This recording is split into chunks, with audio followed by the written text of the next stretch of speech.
And we are now in the finals of the SC2 Armory tournament. This is the Wrath of the xel'naga tournament, and of course, playing for the championship right now is Azreal versus Hitchens. Now, Azreal has been playing as the Terran for this tournament, and Hitchens has been playing as Protoss. And the first map we're going to play is Blistering Sands, which, of course, is a two-player map. If you guys have not seen this map, I gotta imagine, though, everybody watching this stream right now has seen this map before because it's been in the beta since it started. But anyways, this map is a lot of fun to play. I've seen some very dynamic strategies from this game, especially with walling off the front entrance. One of my favorite strategies as a Protoss player is when you wall off the front entry by that narrow choke just outside of your expansion, and then basically you can destroy the destructible rocks in the back of your base when you're ready to move out. And getting this game underway, it looks like we have Azreal as the green Terran in the upper right here, and in the lower left is his enemy Hitchens, the pink Protoss. So we are going to see exactly what these players decide to pull out. I will say that I was able to catch Hitchens games in the semifinals, and they were a lot of fun to watch. He's a very creative player. He won with a variety of different strategies. I don't think he did the same build order once. One game he pulled off a very well done cannon rush on Steps of War. Another game he did a great split army strategy where he used basically Void Rays to snipe key tech buildings, and then of course some pylons and racks as well, which forced him into a base race against his opponent. Which I can't remember exactly who he was playing against right now, but it was a very exciting game. I unfortunately have not seen Azreal's semifinals games yet. I will be casting those, though, hopefully with Gemini to get those up and running on our YouTube channels, which, by the way, I will have all of this tournament action, or half the games anyways, I should say, on my YouTube channel. Once the tournament is all finished up, I will be uploading everything starting this week, and hopefully by the end of the week I can have everything up on my YouTube channel. But also the other half of the games will be on Gemini's channel.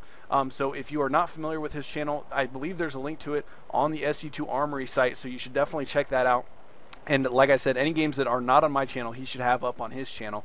My YouTube link is youtube.com/scbattlegrounds. So make sure to go over there and check out any games that you may have missed in the tournament. It's been a pretty exciting tournament so far. Once we got into about the round of 16, it seemed like things got pretty competitive. And looking at the Terran player, Azreal now, he does have his first refinery going down and using that supply depot and barracks out at his ramp to start to block off that entrance. I'm guessing he will also put another supply depot over here to finish this wall off. A lot of Terran players create that firm wall off right at the entrance to their base, which makes it very easy to defend against early rushes and scouting.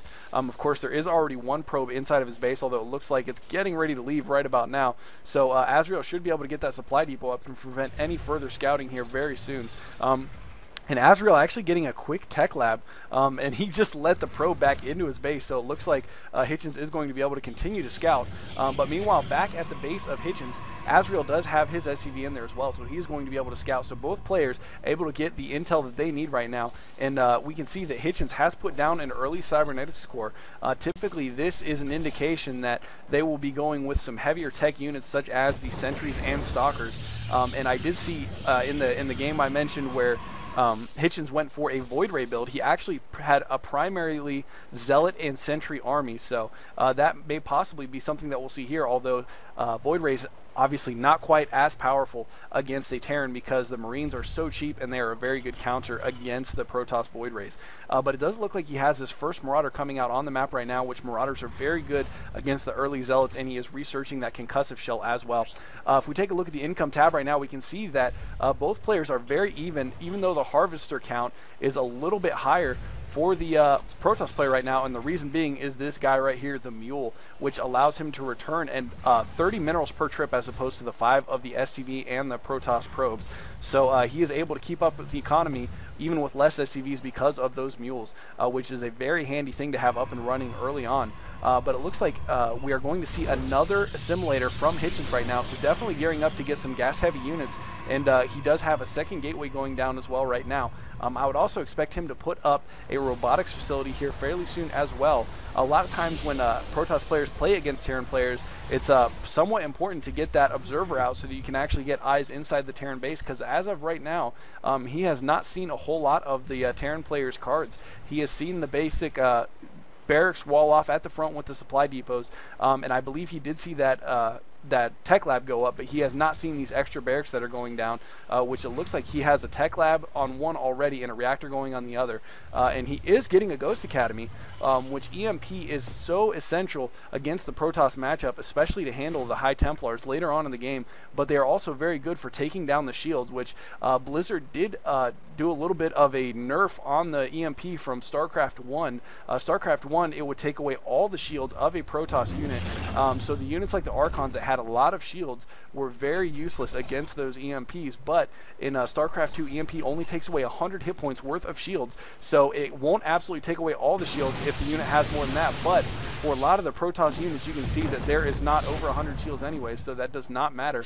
And it looks like that one Stalker getting a little bit too close, and those Marauders take that Stalker down easily. And it looks like these Marauders are actually going to move out across the map as these Zealots retreat.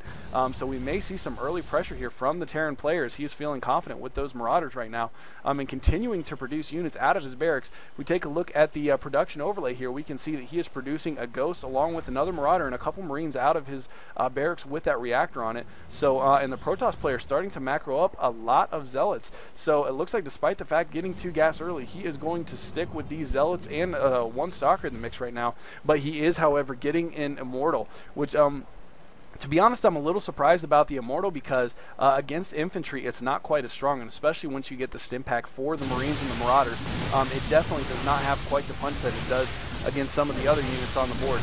But it looks like the Terran player is going to try to break down these destructible rocks, and those destructible rocks going down very quickly. However, Hitchens does